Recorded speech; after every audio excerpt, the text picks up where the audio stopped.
So I'm going to give a couple of cutting tips today. Typically, I cut my pieces oversized so that I can trim them down, and I'm pretty sure most everybody does that. This mat I'm using is Olfa, and it is a mat that spins around, and so I don't have to move the ruler or the fabric after when I'm in the middle of cutting it. So this piece is going to be 1 7/8 inches. It's in the next block. So I line up.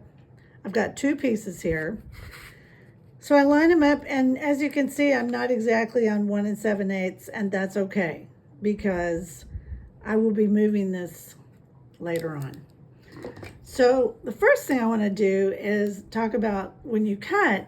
If you start from back here and you just cut straight, what will happen is it'll push the threads at the end, and then sometimes it distorts the piece, and especially if they're a small piece like this, you really don't want that to happen. So what I've done is I just take my rotary cutter and I make a quick little slice up there at the top, and then I can go quickly and cut it.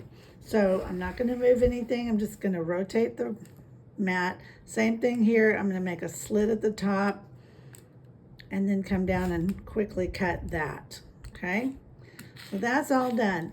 Now I do have to move the ruler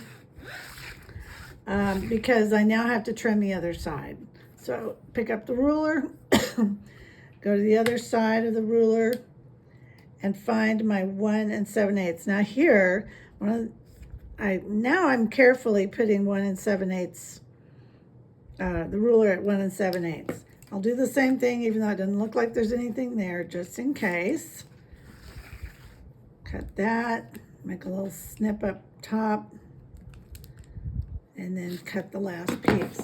And so there we have it, a 1 7/8 inch square, and it's not distorted on the corners.